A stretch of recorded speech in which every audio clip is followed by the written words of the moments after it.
I greet you with grace and peace, and I welcome you to the 2021 Roger W. Heyns Lecture in Religion and Society, hosted by the Office for Religious and Spiritual Life here at Stanford University.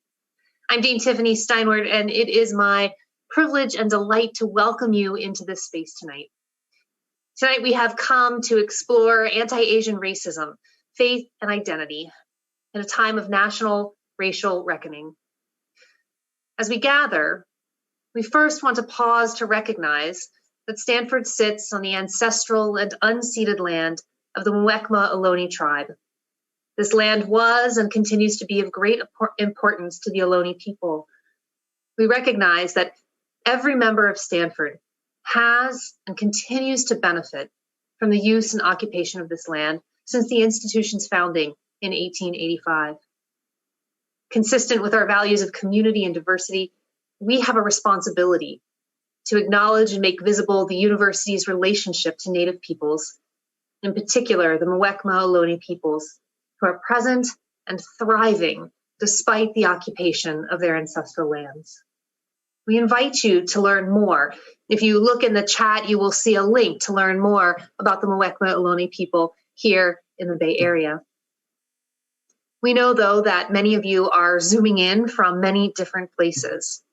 And so we affirm Indigenous sovereignty, history, and experiences, not just here at Stanford, where I'm zooming in from, but around the world. And we accept our continued role in the story of colonization. So wherever you're calling in or zooming in from tonight, I invite you to text the name of your city. If you're on YouTube, the number is 907-312-5085. And you can learn a little bit about the Indigenous land on which you stand. We hope this will open conversations and build trust between our communities in our work toward reconciliation. Tonight's lecture series was established at Memorial Church in 1994. It is an annual event that focuses on problems and challenges of religion and community. Roger W. Heyns, who was a member of Memorial Church for many years, dedicated his life to higher education as an avenue of access and empowerment. He once described the university as a community of learning.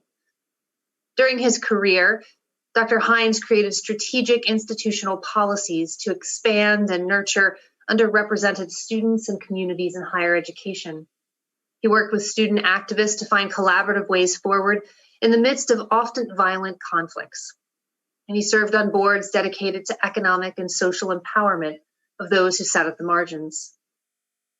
Heyns' life was spent at the forefront of social change. And it is in that spirit that we explore together tonight anti-Asian racism, faith, and identity. In a time when we in our nation are wrestling with the insidious legacy and impact of white supremacy, we turn this evening to explore the intersections of racism, faith, and identity. Tonight, we offer our deep gratitude to the Office for Religious and Spiritual Life staff members who made this panel possible. First, to Diana Bundabar, Director of Events and Rathbun Program Manager, who conceived, designed, dreamed, and directed tonight's panel. Thank you, Diane. And to Michael Hodgson, our sound technician, who makes all of the Zoom magic possible. We couldn't do it without you. We're so grateful for you. Tonight, we are delighted to have with us as our moderator, Reverend Laura Heifetz. Reverend Heifetz serves currently as the Assistant Dean of Admissions, Vocation, and Stewardship at Vanderbilt University. As an ordained minister in the Presbyterian Church USA, she has spent her career exploring issues of social justice and faith, both through her numerous publications and books, journals, and online forums, but also in the very ways in which she lives her life. Her theological values are evident and embodied in all she does. Serving on numerous boards and agencies, Reverend Heifetz is a much sought-after consultant by those yearning to craft more just institutions. Denominations, universities, nonprofits alike have turned to her for guidance. And so now we turn to her for guidance once again. We're so very glad you're with us. Let us begin our conversation together. Thank you for that generous introduction. My name is Laura. My pronouns are she, her, and hers. And I'd like to begin with a land acknowledgement. I live in the ancestral hunting and traditional lands of the Cherokee, Shawnee, Choctaw, Chickasaw, and Creek peoples, commonly known as Nashville, Tennessee. Today, these people have nation boundaries in Oklahoma, North Carolina, and Mississippi, after the Indian Removal Act of 1830 led to the forced removal of Southern tribes to the west of the Mississippi River. Vanderbilt University resides on land ceded in the Treaty of Hopewell. As stated by the Vanderbilt student government, we recognize and support the Indigenous individuals and communities who live here now, and for those forcibly removed from their homelands.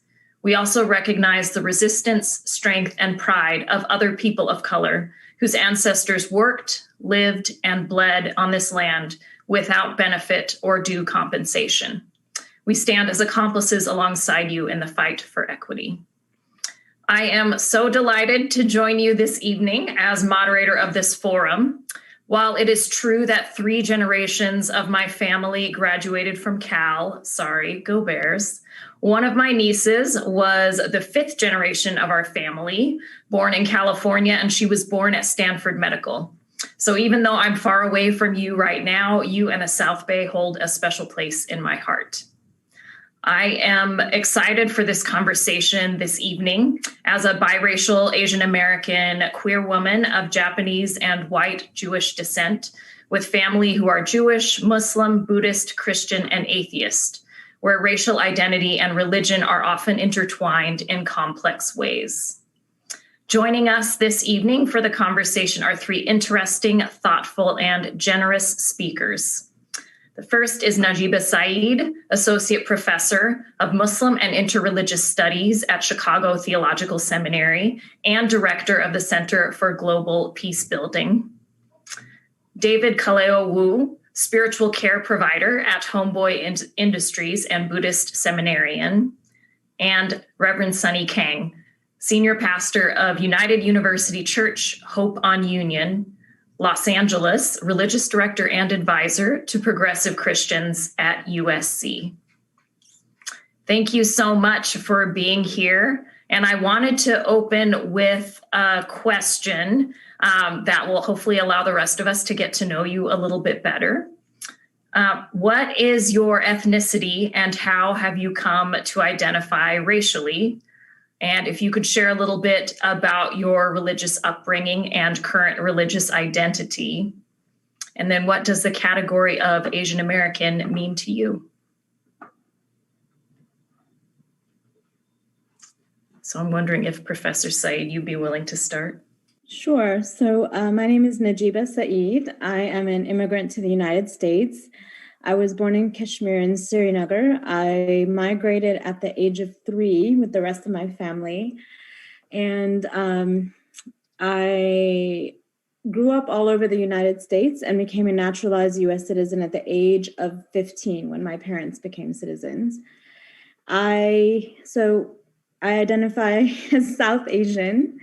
I see myself within the Asian American category, but I haven't always been seen in that category. I headed an Asian American organization, Asian Pacific Islander organization called the Asian Pacific Dispute Resolution Center. And I took the position right after law school the year before 9/11. So when 9/11 happened, it created an awakening amongst the Asian American community in Los Angeles that South Asians, not just Muslims who were targeted for hate crimes, but also the Sikh community, which actually the Sikh community has lost more lives because of Islamophobic acts after 9/11. And it was really surprising that for a number of years, I had to kind of fight to be included in that category. And still to this day, I'm often the only the only South Asian in many spaces or panels or even professional organizations. So I think there's been an evolution in that identity. So I just wanted to point out that sometimes we may identify as a certain way, but others may not carry that with us or see us in that category. In terms of my upbringing, I was raised Muslim and continue to be Muslim. And to me, it's a very important part of my history, and it's an important part of my identity. But excuse me, I have a cough. And at the same time, while deeply rooted in my tradition, my parents were very engaged interreligiously and wanted their children to be exposed to other religions. So I remember before the age of 10, I had been to obviously to the mosque. In my own community, I'm in the mosque almost every weekend, but I had also been to a Hindu temple, a Sikh Gurdwara, a Buddhist temple. I had been to church, had been to so many different spaces, and that's really how I've raised my children. When I was teaching at Claremont School of Theology and they saw the chapel and the space for the Muslim students to pray, they were 6 and 8, and they said, "Mama, where do our Jewish friends get to pray?" They were worried. So I think that consciousness so I'm deeply rooted in my religious identity, have worked and engaged in activism for organizations that reflect my ethnic identity, and feel deeply that my spiritual grounding in my tradition is what thrusts my work in social justice and in peace building.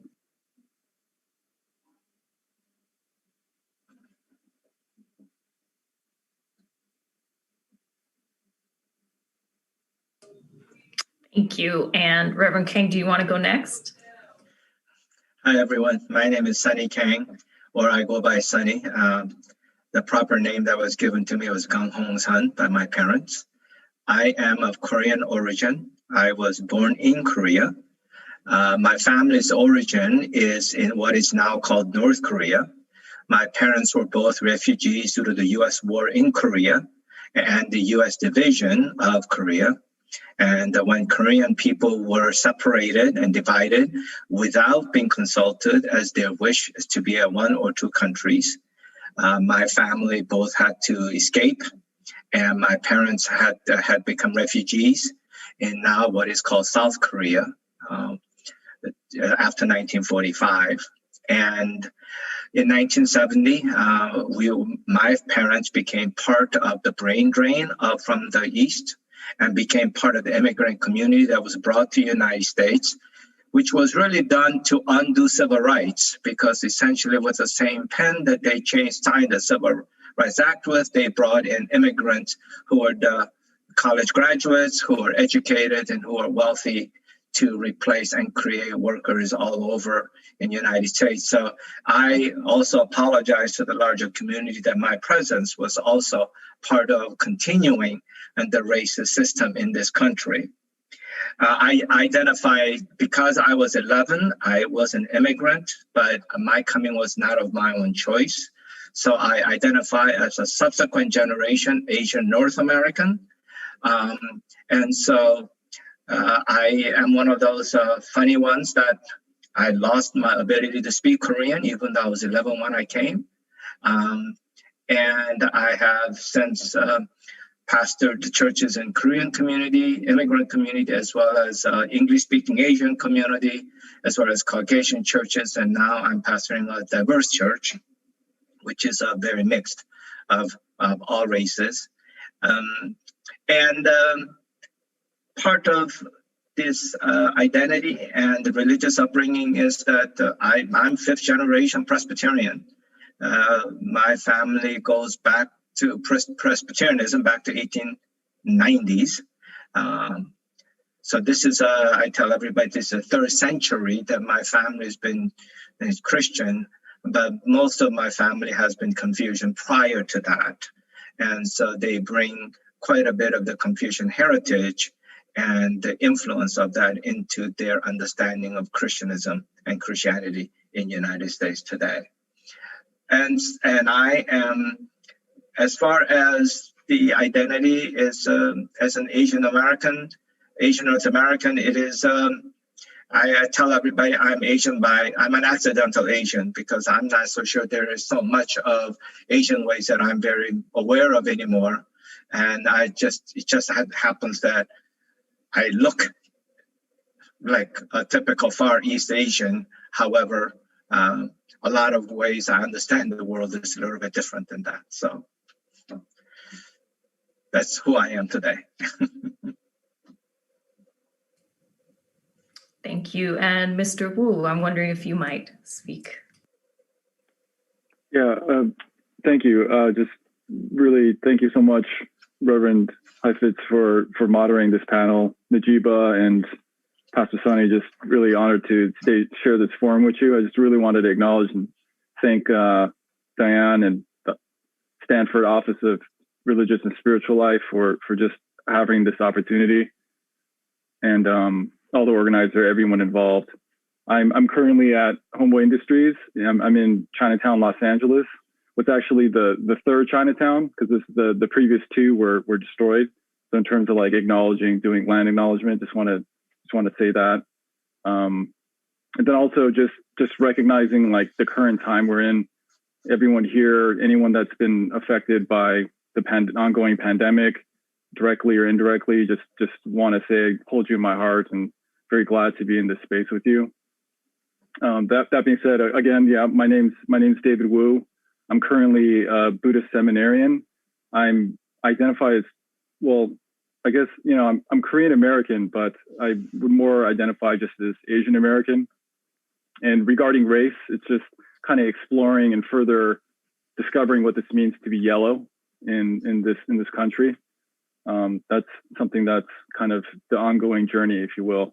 I grew up, so I'm South Korean. I grew up, my dad was the first to let's say convert to Christian. So I grew up Christian, and but I wouldn't necessarily consider myself a convert. I would just, it's more fulfilling this kind of other part of myself that felt lost once we moved to the States. And, I grew up here in Los Angeles, but I kind of liken it to, for the rest of my life, I will always need to buy groceries at the American market and the Korean market. Like that'll always be the case. Yeah. That's just kind of how it is. So, I feel the same way in terms of like my spiritual shopping or my spiritual practice. That's kind of how I was raised. I'm currently a care specialist at Homeboy Industries, which was started in Boyle Heights, Los Angeles. At the time, it was the gang capital of definitely the country, if not the world. And I also volunteer at Nanum in Koreatown, which is an addiction rehabilitation facility, mostly serving Korean American youth. And some of the colleagues and I were in the process of creating an Asian American meditation sangha. So that's happening as well. I should say also I'm a former gang member. I was jumped in when I was 13, and I was actually jumped into a Chinese gang. And, I consider that a very relevant part of my experience and how I came here. I'm also an addict in recovery. And part of that recovery fellowship was being introduced to Against the Stream, a secular Buddhist meditation sangha. And this kind of led the journey towards where I'm at currently as a Buddhist seminarian. So thank you. Thank you all for illuminating the complexities of Asian American identity and religious identity. So I have a question for those of you who are joining us. If you are in the Zoom, you could type your response in the chat if you'd like. And if you're watching this stream on YouTube, you can ponder with the person that you're with, or put it on social media, make a TikTok. So the question is, if you identify with an ethnicity or multiple ethnicities and a race, what are they? And think about, has this changed over time? So I'll give you a few seconds to think about that and potentially share that.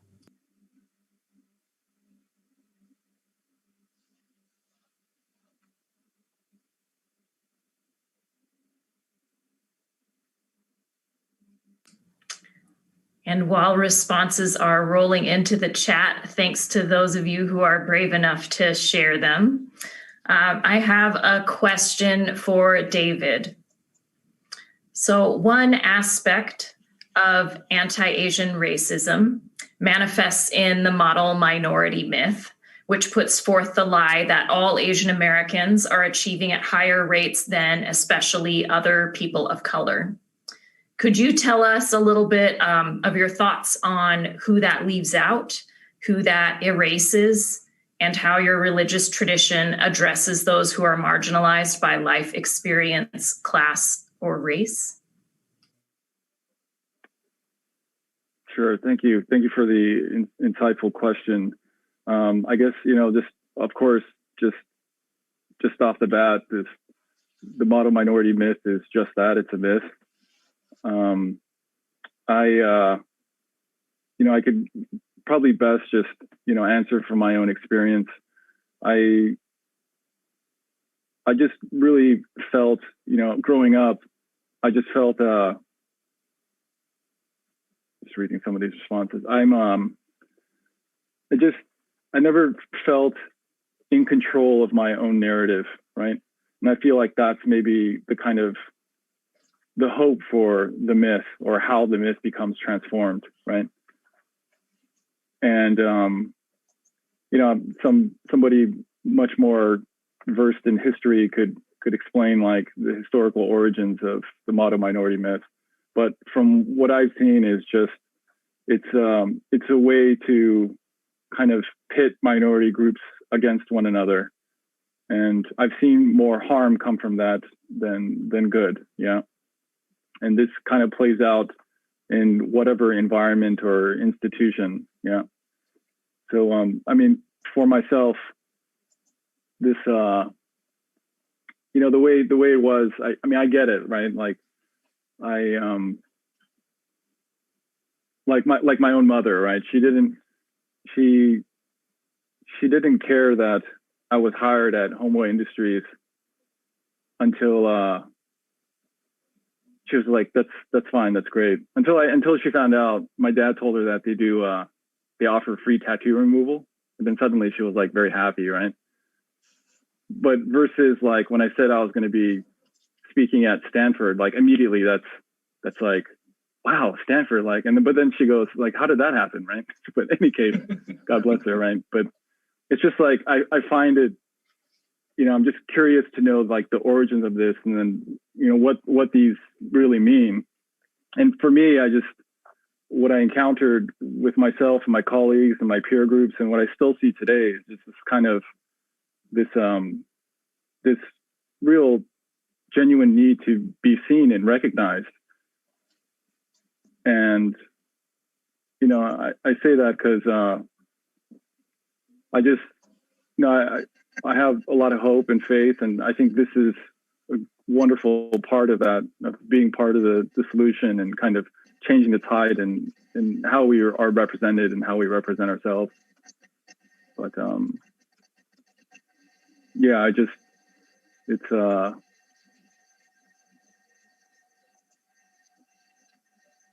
I think even being Korean American has come with so many expectations, but even with that, it's like it continues to shape. And even today, like I commonly hear of this so-called Asian privilege, right? And I feel like that's like the kind of updated version of this kind of model minority myth, or these like false narratives that do more harm than good. Yeah. So in any case, hope that answered the question. Thank you. Yeah, the way that you were answering it, I was thinking there is that desire to be seen as having an individual story that is erased for people of color in very distinct ways. Yeah. Could you also share a little bit about how your current religious practice speaks to that experience of marginalization? Sure. Yeah. I mean, it speaks to it, but also like reveals it as well, the marginalization. Yeah.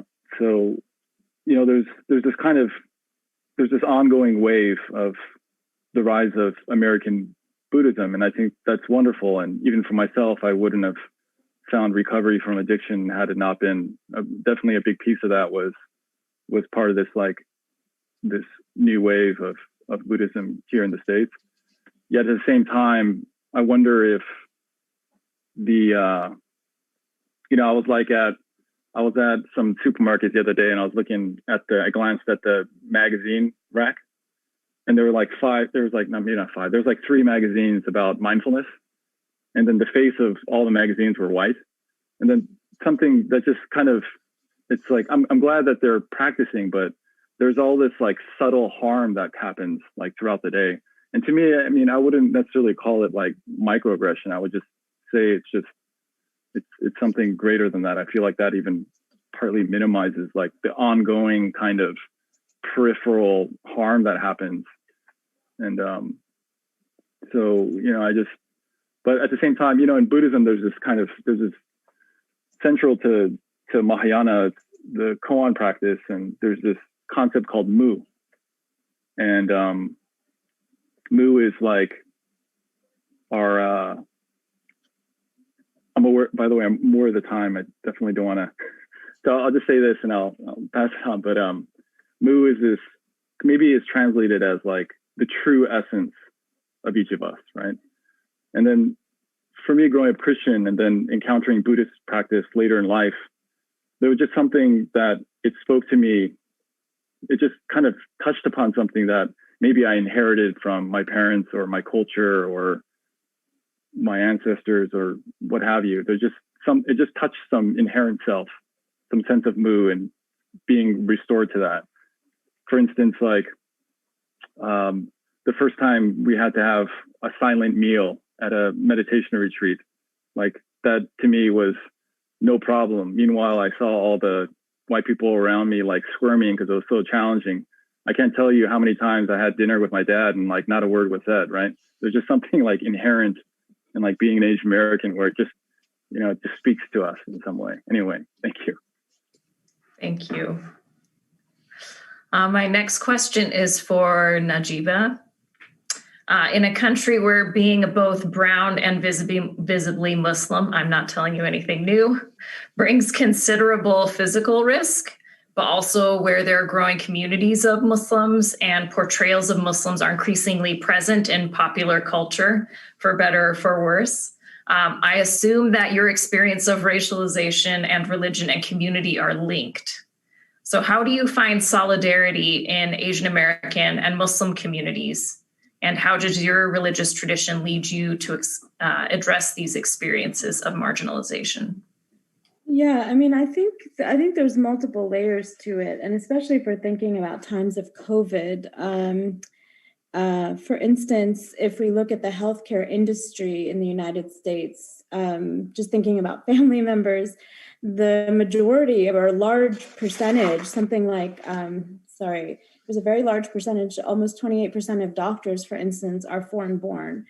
And a lot of people don't realize, but crossing the border from the southern border of the United States, there were 10,000 Indians, South Asians that came through, that there are 600,000 undocumented Indian Americans in the United States. So I'm adding to the kind of conversation that a lot of times who is even seen under the rubric of South Asian and Muslim, both of those categories, sometimes they often, as they intersect, I think we're often brought to the table to recognize the places and spaces that immigrant detention is an issue for us, that migration policies at the southern border are an issue for us. So we're kind of invisibilized because the conversation around Islam and Islamophobia seems to be triggered only when it is thought of as related to certain portrayals in the media. So while I'm interested in those topics, I've actually done more work around migration rights, migration policy, and in the last 4 years, and have been so kind of time and again struck by, for instance, in immigrant detention, people are up to 13 times more likely to contract COVID than the general population, and have met and visited South Asian Muslims that are in these places. While the numbers may not be overwhelming in any way, I'm just pointing out that there is a presence in these areas. And I think the invisibility of seeing it as an issue or that we should be at the table has been of great concern to me, because much of it relates to pre-COVID xenophobia that is weaponized, particularly against South Asian Muslims. And to keep in mind that the United States has been engaged in one of the longest wars ever in Afghanistan. And so we are in these places where we are seen as foreign still, and images that are imported and the violence that is perpetrated becomes a part of the conversation that is used against our bodies, but is not acknowledged, that connection. So I'm speaking about a lot of different things at once, but I wanted to point out the richness of the conversation, that it's not just that Islamophobia spikes every 4 years when there's a major presidential election. We can map Islamophobia around that. We know that there'll be often a doubling of hate crimes, that Muslim women in particular carry the burden of being targeted as hate crimes. And I think what can get frustrating is not seeing the causes behind that and the long historical sort of policies in terms of denying South Asian citizenship and the Supreme Court cases that we had to go through to gather the capacity for citizenship in the United States. That history is gone, or that in the Pacific Northwest, when Sikhs were coming to work in farms, locals talked about the tide of turbans in the Pacific Northwest 100 years ago.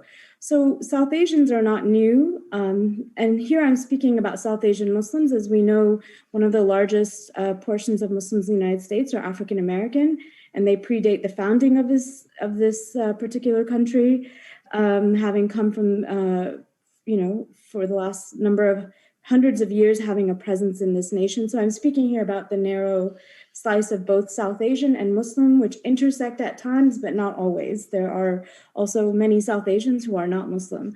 So I'm just kind of wanted to have us enrich our conversation to think about places and spaces where the first image is not the image of a South Asian. I'm rarely seen as South Asian publicly. I can't tell you how many times another identity is placed on me, because the idea of a Muslim and South Asian is still even complicated in the popular discourse of the United States. So those are some of the things that I think about in these spaces of moral courage and moral anguish that I work in. I'm wondering how your religious practice and tradition might speak to that or illuminate that experience. So my religious practice and tradition speak to it very directly, because for me,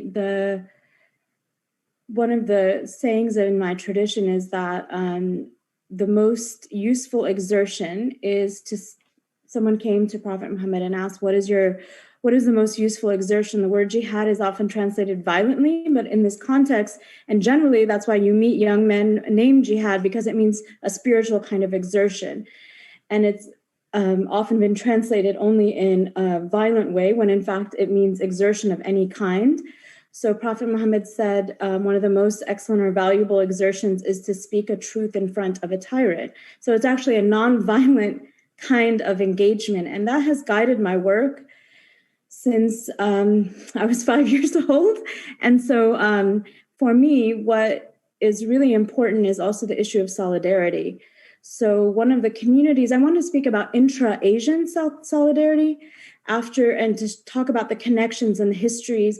When there was talk, when this administration came into power, there was talk of a registry for Muslims. And it brought back the memory of after 9/11 in Los Angeles, when there was deportation of many South Asians that we don't often talk about. And it was the Japanese American Buddhist community that reached out to me. I was at that time, as I mentioned, executive director of a API organization. And I had to change the way I wore hijab because our fear of hate crimes was that high in that moment.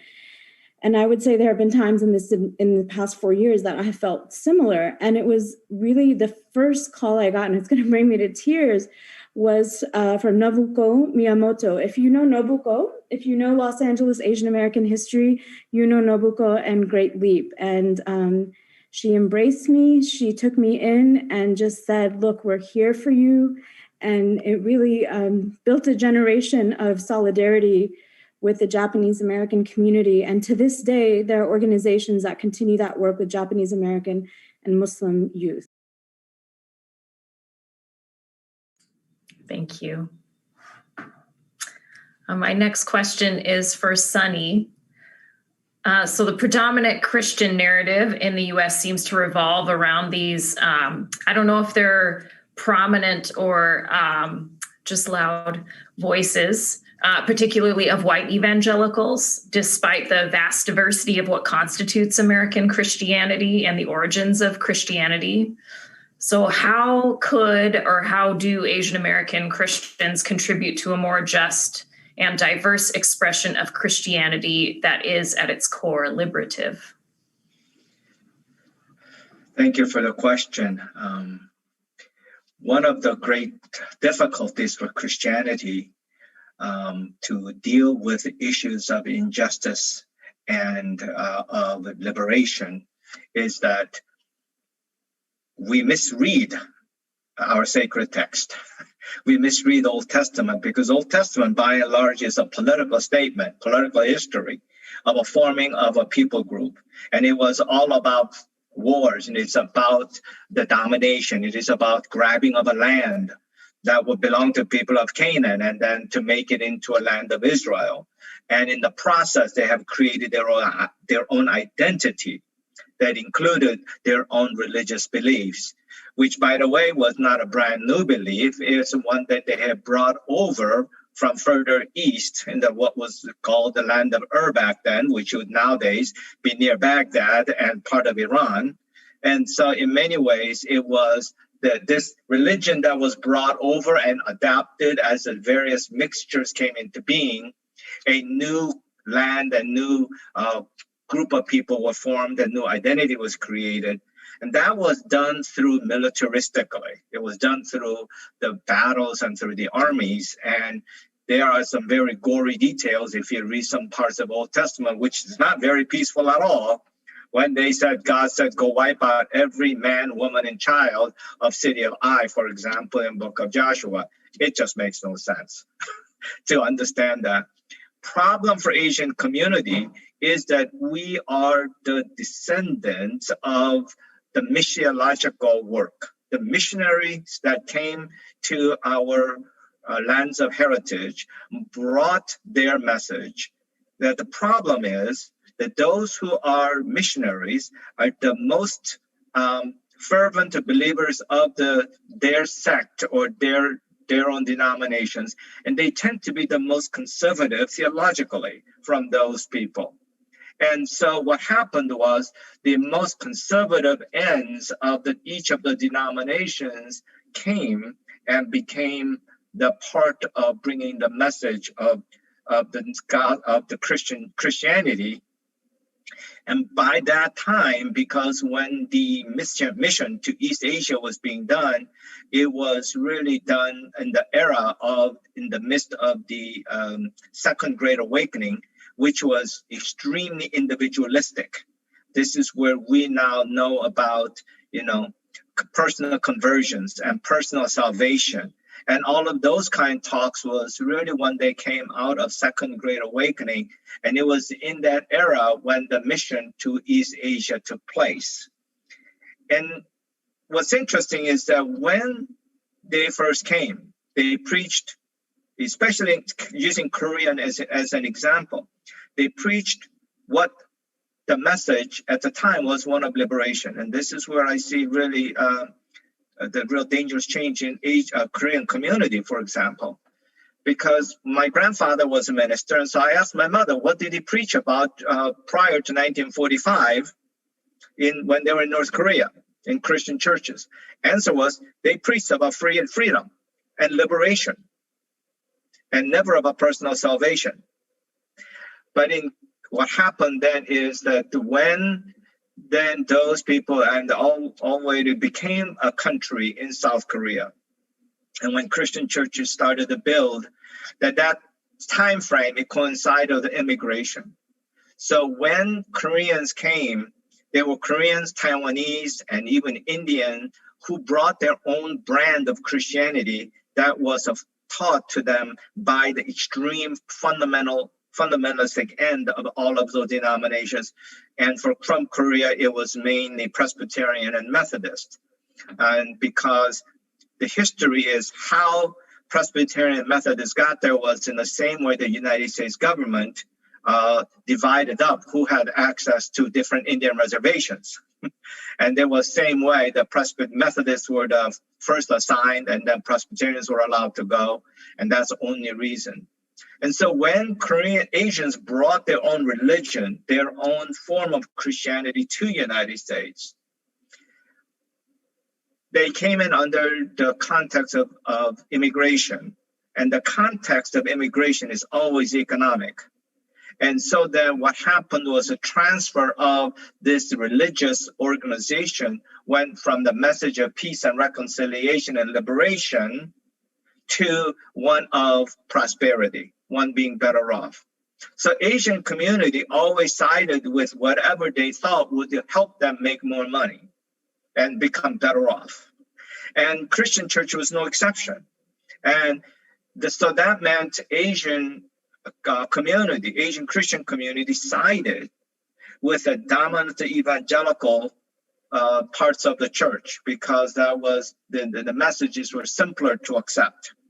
And they were much more preaching on the idea of personal benefit and where there could be greater benefit for them. And for example, when I worked in immigrant Korean churches for 11 years, the most common word you heard was blessing. That somehow if you believed, you got blessing from God.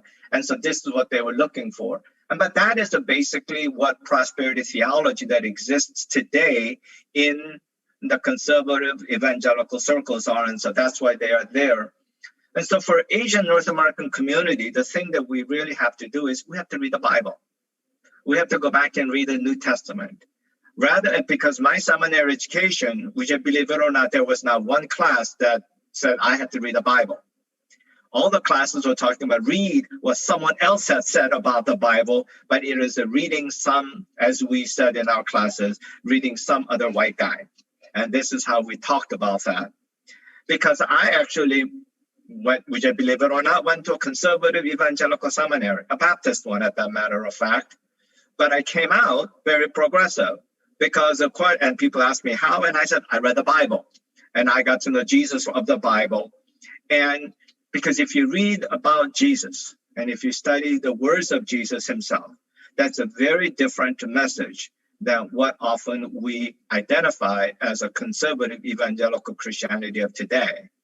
And so the emphasis is really where Asian North American community has to go beyond the theology of prosperity, theology that is tied to immigration, and look at the theology of Jesus, who was truly accepting of all peoples, because he did not ever, before he healed anybody, before he fed anyone, before he provided any kind of help, he never brought up the question of their faith and their belief, but he just simply asked them about the fact that do you want to be healed and what your heart and your desires are. So what we need to do is Asian North American community really need to get to the core of Jesus, of this Christian message, rather than being only tied back to the history and being only tied to the messages that are on the that's on the conservative end of the denominations. Thank you. We actually would like to hear also from all of the participants who have joined us. So we are going to launch a poll. We're wondering if you might be willing to tell us, those of you who are on Zoom, what religion you identify with. We'll give you a few seconds to read through the list.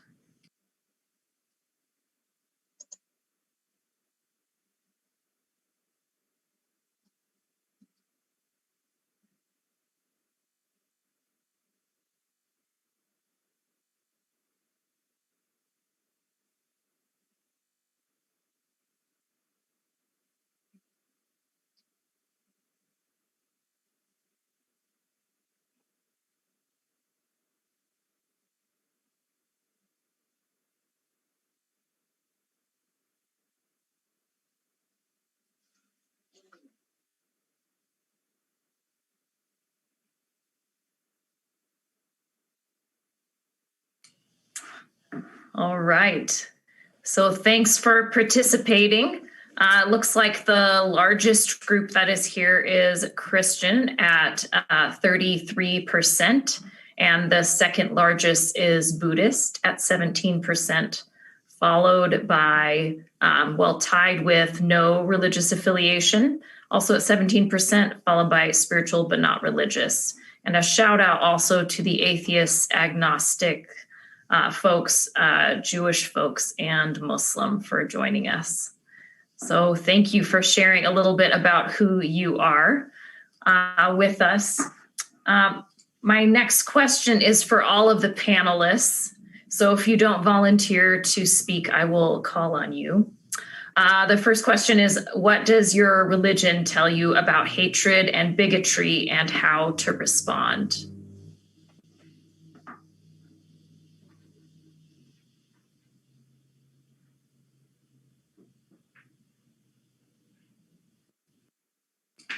Najeeba, do you feel like you might be able to respond to this question? I think that it depends on, there's a balance between whether it's structural racism, interpersonal racism. I mentioned earlier the saying of Prophet Muhammad about exertion against a structural violence, or someone who is a tyrant. That means someone who has power, that the intervention that's right is to speak for truth and to stand up for truth. So I just kind of wanted to think through, there's different forms of violence, especially in the work that I do. There's the interpersonal piece, and then there's that structural piece. And sometimes I call it in my work the myth of interpersonal peacemaking, that we think if we have two people and they get along and they have a good conversation, that changes the structural violence, and by extension, the cause of that being structural racism. And I think it's important to do the interpersonal work. I think that is transformational. And at the same time, I think the response for the structural piece and standing and engaging and thinking about justice together. So for me, part of the way I have thought about this work is it's also about undoing the language that has been weaponized against Asian Americans. I'm sort of focusing on the broader category, particularly around COVID. This idea sort of Islam has often described by the media as an infection, as a disease, as something that's communicable, that if it's talked about or if people are engaging with it in the public square, it's almost something you can catch. It's very dehumanizing. And I was thinking about in this administration how they talked about the Wuhan virus or the Chinese virus. So I wanted to point out this attachment to bodies in a dehumanizing form is very much based on what Christian Neuhauser's work is, this notion of humiliation, of public humiliation of groups. It can be direct, but in this case, it's symbolic. It's by identifying the faces or bodies of people using the language. A lot of the pictures early on in the virus had Asian faces. Or interestingly enough, scholars were saying there is a juxtaposition of Muslim ritual or Muslim communities and the virus. So those are different streams of racism with historical roots in and of themselves.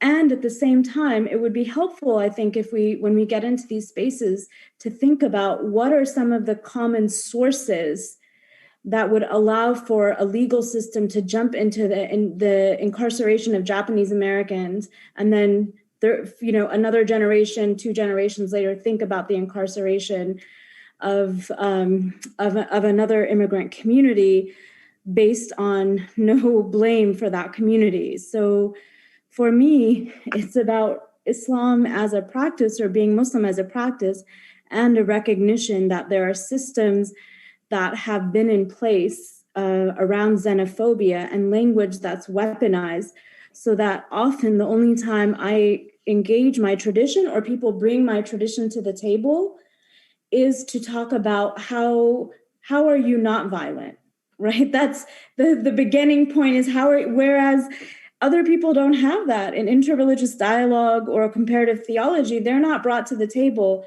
just to refute the assumption of me. And particularly, I want to point out that this is the case with Muslim youth. A lot of Muslim youth are not engaged in a discourse about their tradition, even in their own religious spaces, until there's this conversation around violence. And so it can become a hermeneutic or a lens that we begin to even, so, we could speak about this in a beautiful, flowery way, but I think the impact of internalized oppression can become, frankly, a theological lens. It can become a way that we see our own tradition.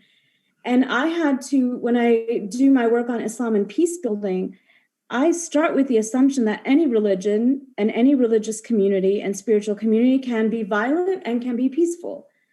And in fact, it's been to the detriment of international conflict resolution that some religions are associated only with peacemaking, as if they're always peaceful. And then when those adherents exhibit violent behavior, they're not seen. And then other communities that, so I think I just want to point out, for me, looking at the meta level of interpretation of text, I think it's really important to ask, when we do have these conversations, what are we bringing to the table as the lens?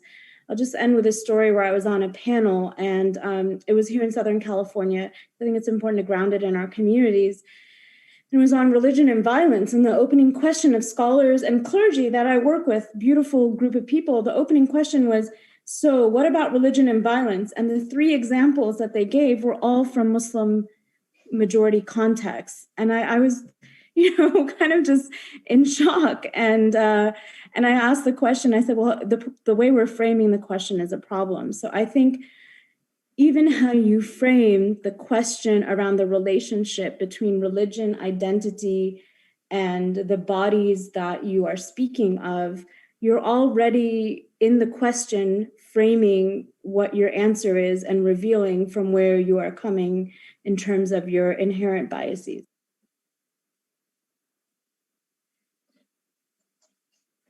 Could I just add on to that?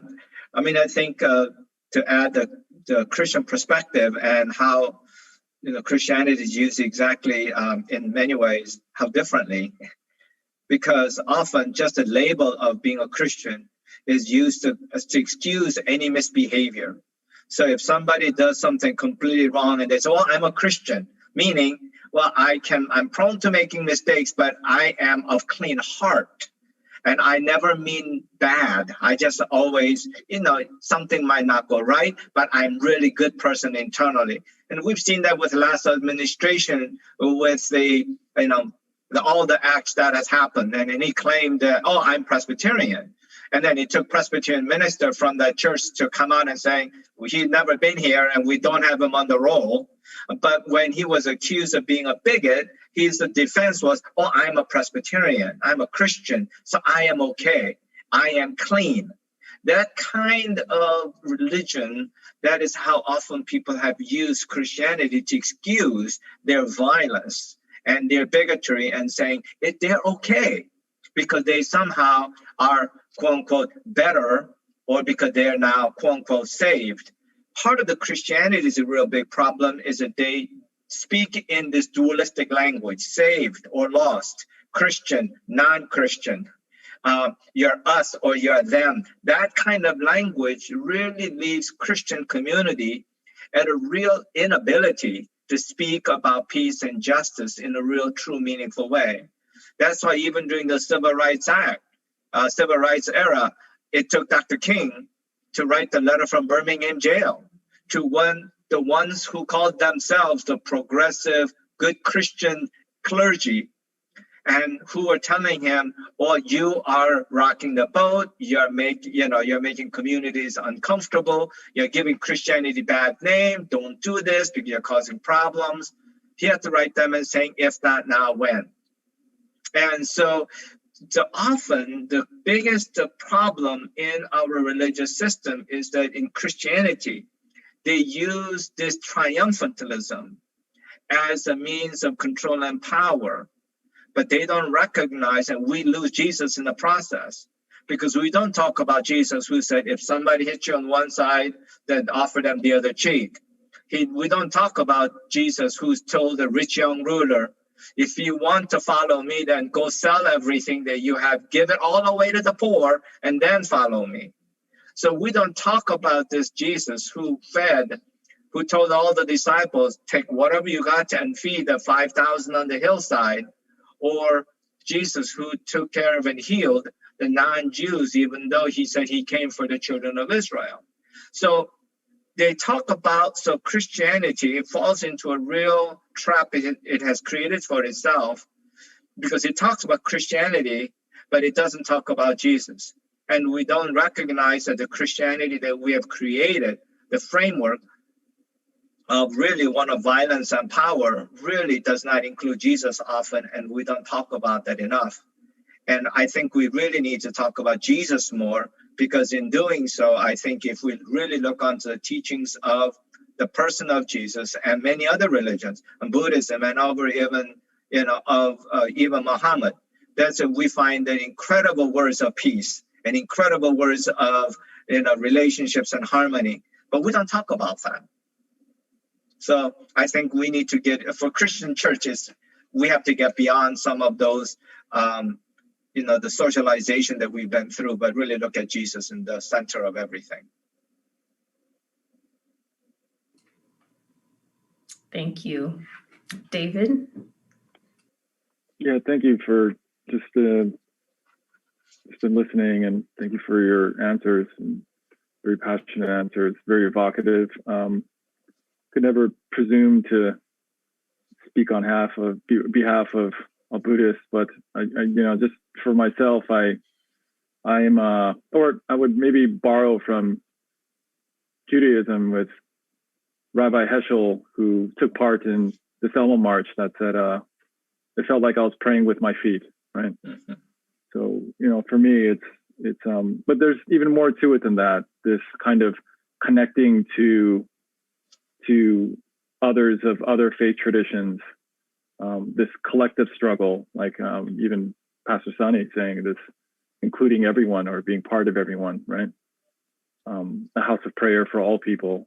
Mm-hmm. You mentioned MLK. I think of Venerable Master Thich Nhat Hanh, who was a colleague and friend, and dear friend of Martin Luther King Jr. They worked together during the freedom movement. There's some, depending on who you ask, but there's this, there is a tradition of self-immolation in Buddhism. And, by no means am I encouraging that, but in a way I am saying, to protest and protest loudly. Yeah. And then also, though, I think I like to kind of bring things back to this kind of inner journey that we must all take, right? And for myself, it was needing to acknowledge that growing up as I did, there was as an Asian American, there was this continued message that conditioned me to become feeling unentitled, unworthy to participate. And I should just kind of stay in the back and be seen but not heard, right? So I mean, kind of, it's like this our own personal journey to look at that and recognize that and move beyond that, and then do we participate in the greater struggle or movement or what have you? We after the tragic murder of George Floyd, we organized a Buddhist for Black Lives Matter march that was fairly well attended, and it felt like hope to be amongst like-spirited individuals. It was just a single event, but I believe I can speak for others where it just very much left a lasting kind of feeling and sense of purpose in terms of where we can go with religion and what we can do. Yeah. And so much of the religion that I inherited, at least, was this kind of false notion of just using it as a spiritual bypass to just like move from harm to, let's say, forgiveness, But what about everything in between? Like, how does that happen? Where do we go with that, right? And then for myself, it's just, you know, this was directly related to why I joined a gang, right? Like I wanted, you know, Najeeba, you mentioned violence, and this is something that was needed to be expressed, right? And then what did violence become transformed through faith or spirituality or religion? It just, to me, it becomes passion. Yeah. That's really, there is a purpose to that energy, right? So yeah, go ahead. What was that? I was going to say, and something that really struck me in all of our conversations, I was visiting my parents back when I could see them a year ago. They live in DC because of the virus. That's another thing in our communities. Family is really affected right now, the multi-generational family. And I went to, my dad they have this big yard, and my dad was out walking barefoot in the morning dew. And I said, Papa, where did you get that practice from? He said, oh, the peer, the spiritual leader in our local community, you would go to these people and ask for spiritual guidance. And then I would ask my mom, where did you get your guidance from? And she would tell me about a woman that was in this part of the neighborhood. They weren't necessarily just formal religious leaders. And what I realized watching my dad in that moment, I was thinking, wow, part of my spiritual lineage and knowledge as an immigrant has been interrupted, right? Mm-hmm. That was passed on. I don't know if you can see behind me, but there's my family tree that goes back 30 generations. I have the privilege of knowing that. And of course, it's all the men that are named. My dad added all the women in this last generation, but that's interrupted. It was this continuous, and the journey that my family took from Arabia across Iran, across to Syria, and eventually to Kashmir in South Asia. That story is part of our family, and it was preserved for more than 1,000 years. But suddenly by this immigration to the United States, that it was interrupted, that lineage is interrupted. So how much of our religion comes from our formal text, and so much of it comes from our spiritual context. And particularly as a woman, thinking about so much of the knowledge, my mother was my spiritual teacher. She formed me in my spiritual practice, not just in prayer, but in so many ways. So I just wanted to add that I think as immigrants, sometimes we have to re-engage, remember, reform. And I don't mean reform, I mean like form it again from the past, not to reform it in ways. So I think and to remember it. I watching my dad do that, and I was thinking, wow, I wonder, I didn't know that. I didn't know that was a spiritual practice in Kashmir, but it is. And you would go and do that. And it was to be connected to the earth, and it's healing, and it's somatic. So much of that knowledge that is transmitted through these oral lineages is somatic. It's about how you heal your body. So I just wanted to share that. I feel like that's part of the trauma of migration that we don't talk about as connected to religion. There's the Asian American part of it, but I think also the historical part of it. We form new ways of thinking about some of these problems, but I feel like that's been part of my conversation, is how much of my own specific religious and spiritual practice was lost in the migration or denied because it wasn't seen as legitimate when held up to a majority cultural or religious standard, meaning the wider majority, of which I'm a religious minority and ethnic and racial minority. Can I add something onto that as well? David said something that was really significant that has really significant impact for Christianity, which is that because Christian dynamics of essentially failure and forgiveness, okay, the violence and forgiveness, and they jump from one side of the fence to the other side of the fence. And there is really no, like he talked about, just no internal work of what, that we go through ourselves and how we have to reckon with what happened to us and what we did and so on. Because of that, and just simply taking on the position that, oh, I am now forgiven, I am now saved, and I'll just move on and don't deal with the past, that really leaves a lot of the Christian, especially conservative Christianity, in a real place of inability to really deal with their own bigotry, deal with their own failures, and they don't. And so because we don't know ourselves often well enough, because we don't really do the internal work. And so that's where part of the structural framework of the religion really does add on to continuing on bigotry without really asking the question. And so I think this is where, the going back to the process that David was talking about, that the work that we have to do really becomes important. Because in the same way as Najee talked about connecting with our cultural things, because a lot of the real bigotry that Far East Asians that I know that hang on to some of those, easily accept some of those views, is because they have lost a connection to their own family's history and only have accepted whatever they hear around them. Yeah. I was going to add, we see how much Korea has really forgiven Japan when they face each other in the World Baseball Classic, when the countries square off, then we really see, right? But sport is a religious ritual for some. Right, exactly.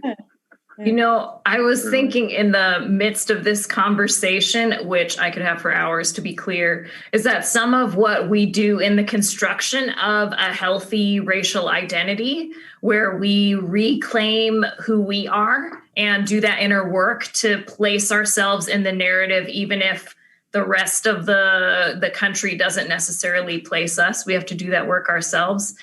It's these conversations that we have the privilege to really think about how we are constructing Asian American identity as we go, how we are constructing our religious identity, where are those places that we all push against our own traditions and maybe even our own family narratives or family silences.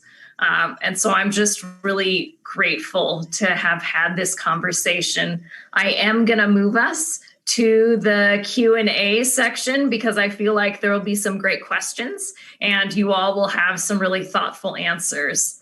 So everyone is able to participate in the Q&A, even those of you watching on YouTube. So to ask a question, you can go to slido.com, SLIDO.com, and type in the event code Heyns, HEYNS. So if you would like to submit a question, please go ahead and do so. And we have some fabulous question moderators who will be selecting some of them for us. So one of the questions, and you all can decide who can start us off. What are Asians considered when the conversation in the media or in contemporary culture is about Black, brown, and white people? Is this about being invisible? Are we included in one of those categories? I believe this may be also primarily about East Asian Americans.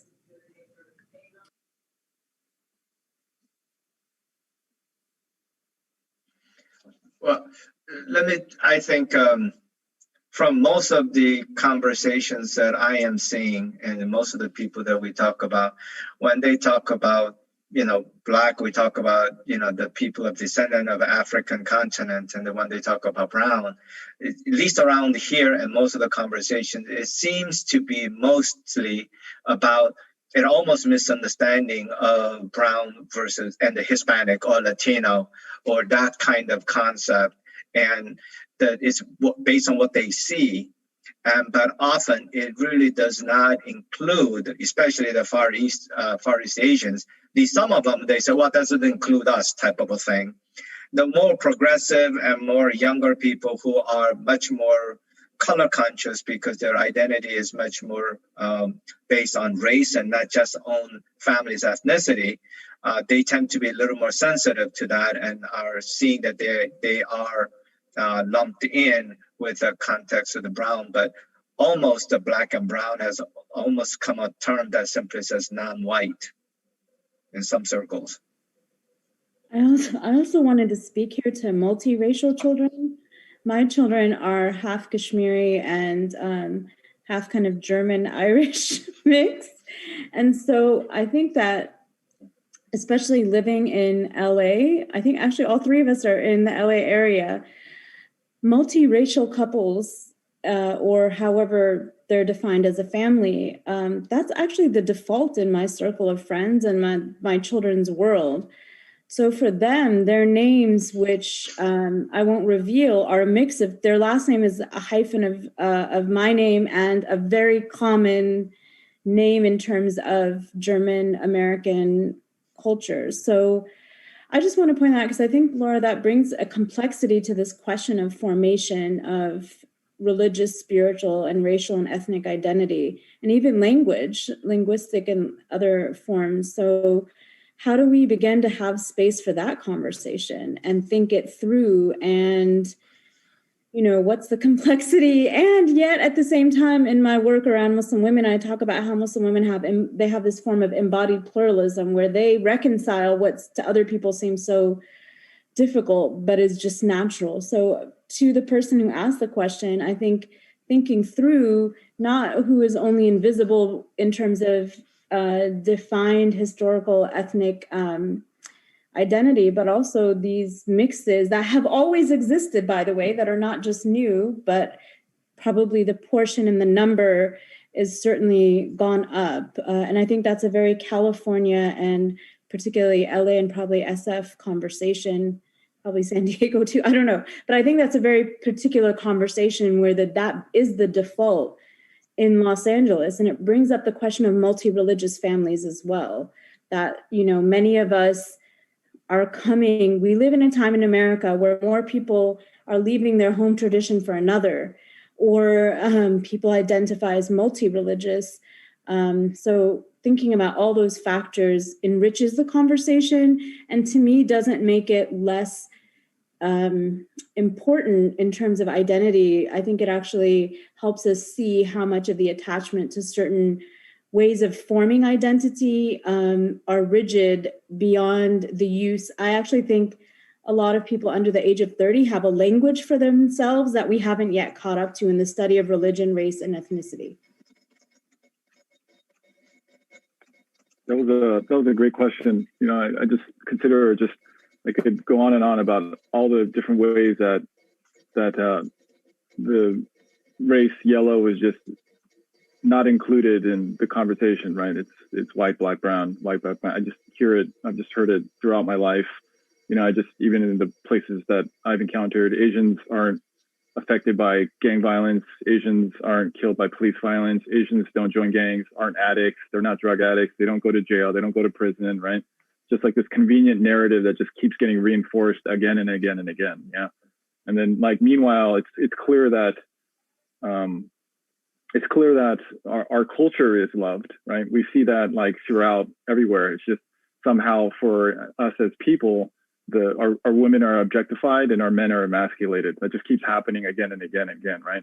Like so many times I'll just be watching this random show and then it just seems a very convenient way. If you're going to be racist as a comic, make fun of Asians, right? Like that's the safest thing you could possibly do. And it's very offensive, right? And it just every time, it's like what really is the harm that happens when Ken Jeong becomes this worldwide known star? It's so incredibly offensive. I can't even fully express to you what the ripple effect of what that causes, right? And I'm aware I'm making these secular references, but just to kind of make the point, even I grew up with all Asian American friends. We were in we used to fix up our cars, for instance. Every single Fast and Furious movie was taking from our Asian American culture, right? Martial arts and MMA, that's rooted in Asian American culture, but we're not included in that. And now it happens with Buddhism, right? It's it's a celebrated enlightened white Buddhist, but not the Asian, definitely not the Asian American, right? So it's just kind of looking at that and just seeing the continuing harm that happens from that. It's just, I could, go on with when our cultures are up for consumption, but our racial identities are not included in solidarity. Sometimes I feel like I'm always pushing to make sure that we're included in that solidarity. And meanwhile, folks are over there eating things that they made fun of me for eating when I was a kid. We've all been there. Yeah. And, as a person of Korean heritage, whenever I was in our different groups, and whenever the question of racism and so on came in, it was always assumed in most of the circles I was in that I was going to side with the whites, and that I was going to be the one that was telling everybody, but because they were nicer to me, or they were at least nice to me, and because they at least let me be with them, that somehow I was going to defend the white community from racism, to say, oh no, you're not a racist because I don't find you racist, type of a thing. But then at the same time, they want me to be the one that's saying it's okay for them to be racist against African American community, or making comments about the workers in the fields and so on, making those kind of slurs. And yet but they look at me and use me because I'm one of their peers as to justify that they're okay. And that was always some of the most painful parts, because then it was constant reminder that I was never part of them. I was never part of the group. Yeah. The next question that I think will be great for you all to discuss is more about our religious backgrounds. So what does remembering mean for folks who do not identify with the path of their ancestors or are pulled toward other faith traditions? How does one remember?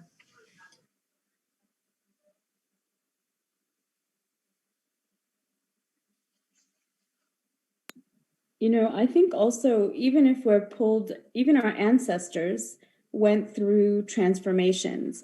So what I'm pointing out is that even if you look at one's own religious history, there is, like Sunny was talking about his ancestors at one time being Confucian.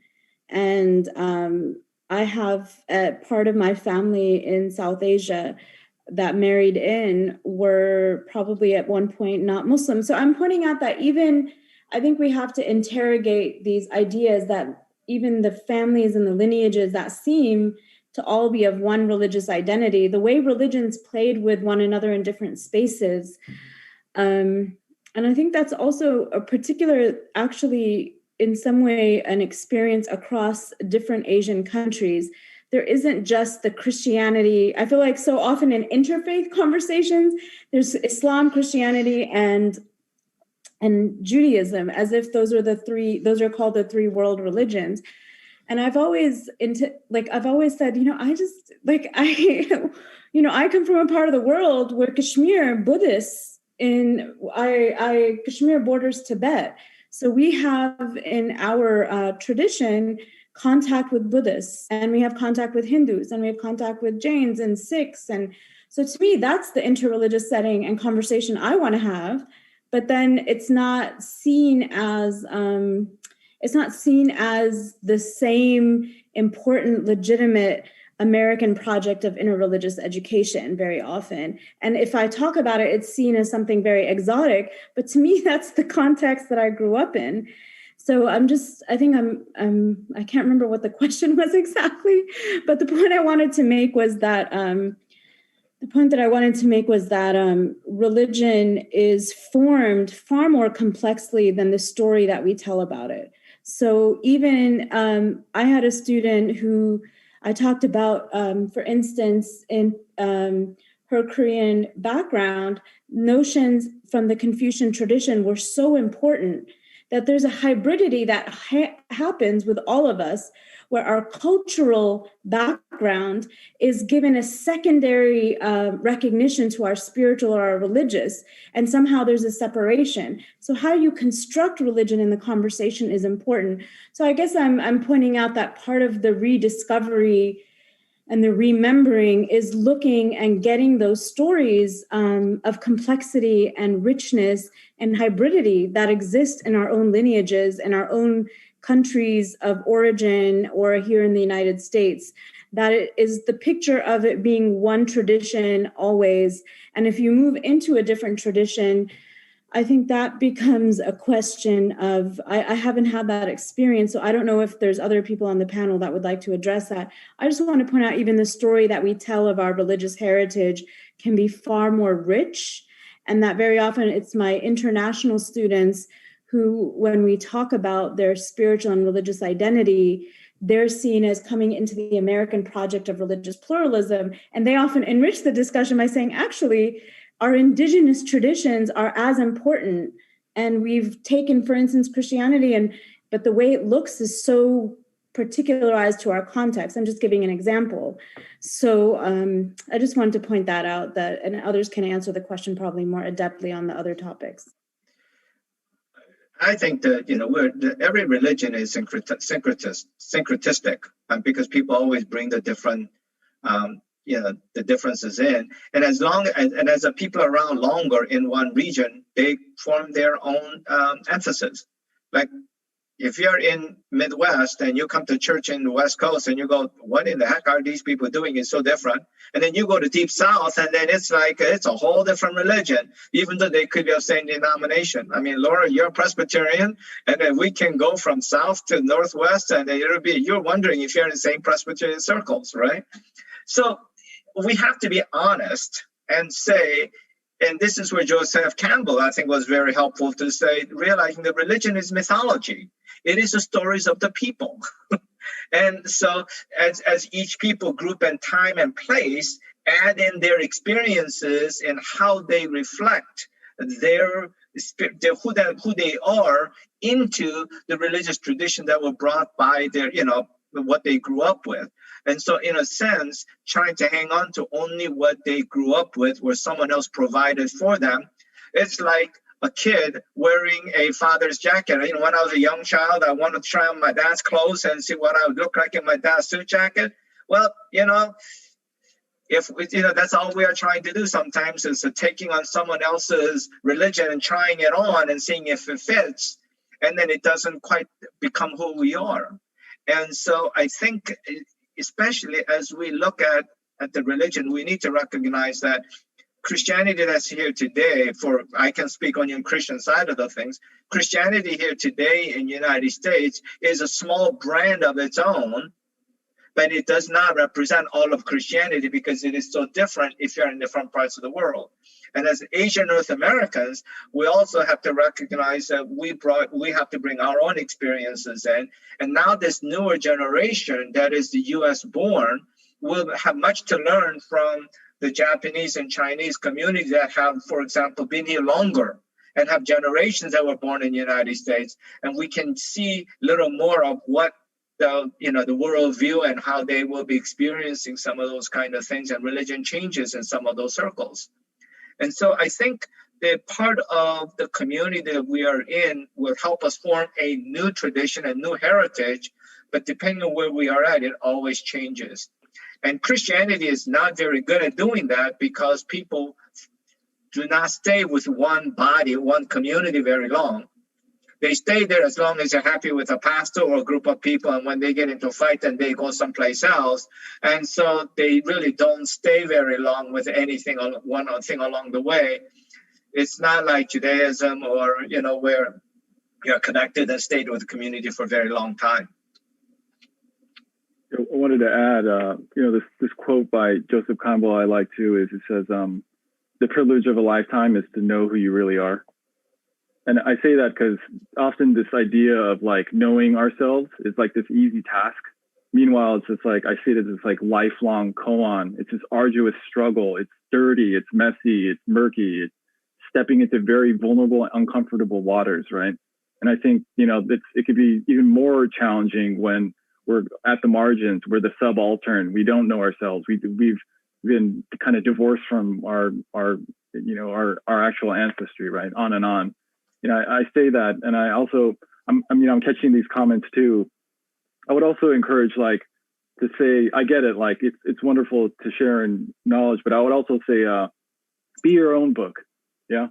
Because I say that because, especially with Asians, even for myself, I was in the throes of my active addiction, and I was more likely to order a top-rated book about addiction on Amazon rather than go to a 12-step meeting, raise my hand and identify and seek help, right? There's this like Asian tendency to just kind of hide in the shadows, try to figure it all out, and then put on my best face as I go out. And I'm saying like, no, like, and maybe that's not the way, right? And Venerable Master Thich Nhat Hanh, he also says, just as a good meal needs soup, it's like a practice needs a sangha. And for me, there's this idea of having the family that we're born with, but then there's also, we need another family, which is the spiritual family, right? And to me, that's the inherent part of the practice, like finding that. And if one doesn't fit, then find another. And if that one doesn't fit, maybe start your own, right? Organize, get out there. And to me, it's just, and this also goes back to your original question, Reverend. It's like, maybe practice or pretend to be entitled enough that you can fail, right? Like that's okay to fail. Anyway. Thank you all so much for this conversation. I wish we could continue it, but time constraints exist and I'm 2 hours ahead of you. So I'm just really grateful for that of yourself that you shared with us this evening, and grateful to Stanford for the invitation.